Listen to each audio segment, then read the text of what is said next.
Love,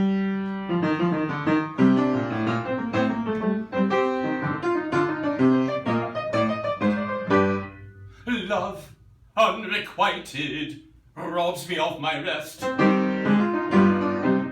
Love, hopeless love, my ardent soul encumbers.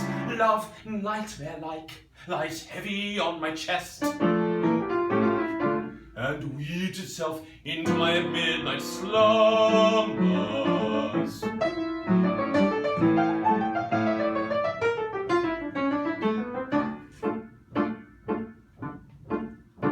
When you're lying awake to the disability cake and reposes taboo my anxiety, I can't see for me use any language you choose to indulge it without impropriety. For your brain is on fire, the beggars inspire of usual slumber to plunder you. First your counterpane goes and uncovers your toes and your sheets as you live from under you. But the blighting tickles you feel its mixed pickle so terribly sharp is the pricking. And you're hot and you're cross and you tumble and toss, there's nothing to steal in the ticking. Well, the beggars will creep to the ground in a heap and you pick them all up in a tangle. Next your pillow resigns and politely declines to remain at its usual angle. When you get some abode in the form of a dose of hot eyeballs and head of aching, but just slumbering into such horrible dreams that you'd very much better be waking. For you dream you're crossing the channel and tossing about in a steamer from Harwich, which is something between a large bathing machine and a very small second-class carriage. And you're giving a treat, penny ice and cold meat, to a party of friends and relations. They're a ravenous lot and they all came aboard as those great Kennings and stations. And man, on that journey you find your attorney who started that morning from Devon. He's a bit undecided, you don't feel surprised when he tells you he's only 11. When you're driving like mad with a singular lad, by the ship's now a four-wheeler, and you're playing run games, and he calls you bad names, and you tell him the tie's been a dealer.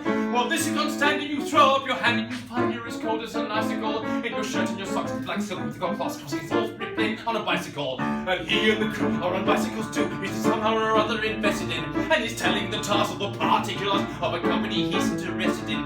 It's a scheme of devices to get at the price, of course, of local pictures and cables, which tickle the sailors by treating retailers as though they were all vegetables. You get a good specimen to blossom or taste for the sake of his boots with a boot tree. His legs will protrude, his wings will shoot, and he'll blossom and bud like a fruit tree. From the green grass tree we get dressing green pea, cauliflower, pineapple, and cranberries. While the classical pottery brandy will run, have a puffs and three corners of banberries. The shares at a penny, and ever so many are taken by Rothschild and Baring. And just as a few are allotted to you, you'll wake with a shudder despair.